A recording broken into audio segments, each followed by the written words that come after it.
Hello, my name is Adam Czer, and I will be giving a presentation about my practicum experience. I will begin with the practicum purpose. The purpose of this project was to emphasize the importance of nutrition education in promoting the health and well-being of individuals, specifically underserved populations who may have limited access to nutrition education resources. This project was in collaboration with Lighthouse Medical Missions, a nonprofit organization that hosts free medical clinics for underserved populations locally and abroad. The project took place over the course of 12 weeks at monthly clinics hosted by Lighthouse Medical Missions in the migrant farm workers communities in Oxnard, California. The goal of this project was to provide specific nutrition education for the migrant farm worker patients who were either pregnant, had diabetes, and/or hypertension. Additionally, vitamins and protein bars were dispersed. The nutrition education included how to best treat their condition through nutrition. The patients were made aware of what foods are harmful, what foods are beneficial, and what nutrients are needed to help alleviate their health issue. Brochures and poster boards were made pertaining to pregnancy, diabetes, and hypertension that assisted the patients with reducing or even eliminating them of the severity of their condition, while also ensuring the expectant mothers have advantageous pregnancy outcomes. Next, we move on to the practicum design. There were 489 migrant farm workers who attended these clinics over the past 3 months. There were approximately 68 children, 421 adults seen at the clinics. Ages range from 8 to 90 years old. A majority of these individuals were Spanish-speaking only. Nutrition education brochures were created specifically pertaining to nutrition during pregnancy, as well as nutrition for diabetes mellitus type 2 and hypertension. These are common conditions among the migrant farm workers and other underserved populations. The nutrition education included the benefits of nutrition for each of the conditions mentioned above. The content for the nutrition education information was retrieved from the Centers for Disease Control and Prevention, National Institutes of Health, and the Department of Agriculture. The MyPlate method was included to provide a good visual depiction of what one's plate should include in each meal. Nutrition wellness kits were provided to every patient, which contained a multivitamin, a protein bar, toothbrush, toothpaste, floss, a comb, and other important daily necessities that they do not have access to.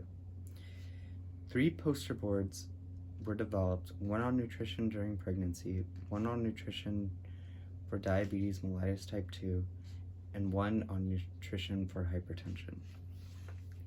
The brochures and the nutrition wellness kits have been distributed during the free monthly clinics hosted by Lighthouse Medical Missions, where the migrant farm workers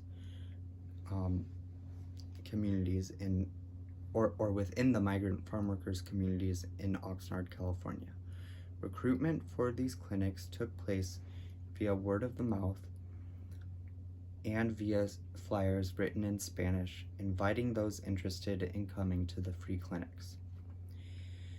The poster boards were displayed at the clinics – where everyone could have access to seeing and reading them. The information included in the brochures and poster boards was in both English and Spanish. If you are following along in the PowerPoint presentation that I created, the brochures are on slides 4 to 6. Lighthouse Medical Missions can use this education material for their trips to serve Spanish-speaking communities locally and around the world. Patients at the clinics received nutrition education specific to their conditions. For example, if a patient was diabetic, they received the nutrition education brochure on nutrition for diabetes. Additionally, the diabetic patients had their blood glucose levels checked before and after applying the nutrition education to their lives. If a patient was hypertensive, he or she received the nutrition brochure on nutrition during hypertension. Similarly, he or she had their blood pressure levels checked before and after making dietary lifestyle changes. Lastly, the pregnant patients received pregnancy nutrition education brochures in hopes of promoting healthy nutrition before, during, and after pregnancy.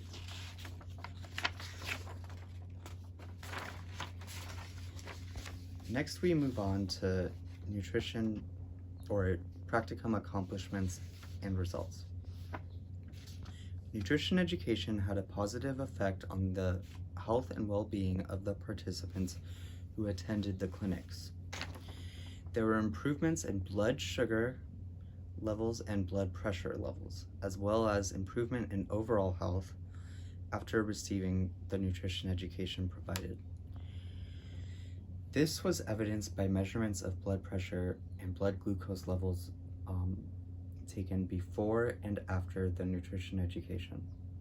Multivitamins were dispersed and used. As depicted in Table 1 on Slide 7, out of the 489 patients seen, there were 440 patients who spoke only Spanish, and there were 49 patients who spoke both English and Spanish. All the nutrition education provided to the patients was written in both Spanish and English, thus proving to be accessible to all recipients.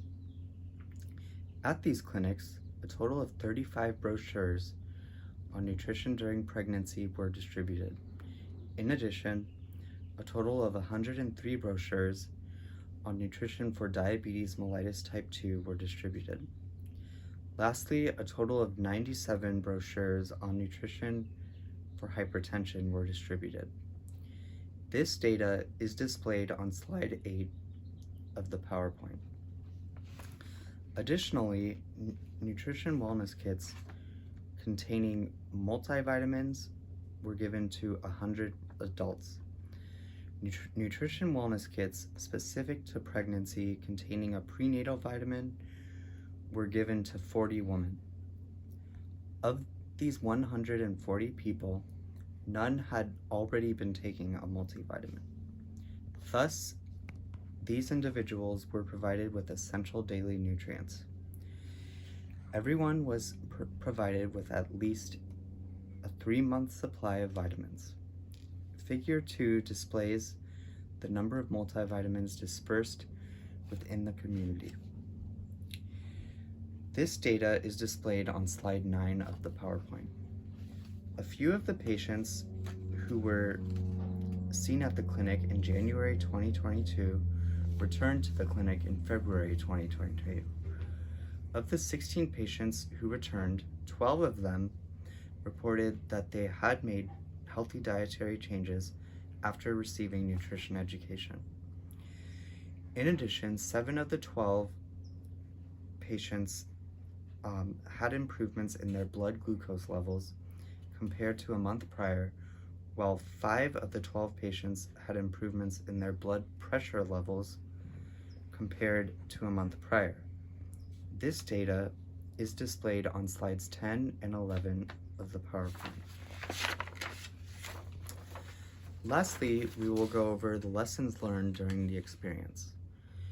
One of the lessons I learned as a result of my practicum was that you do not have to go abroad to help those in poverty, but that there are many underserved populations locally who are in just as much need of healthcare and nutrition education. Furthermore, I learned the importance of how Spanish-speaking communities require a healthcare professional to communicate their medical needs and nutrition education in both Spanish and English. Thank you for your time. Have a great day.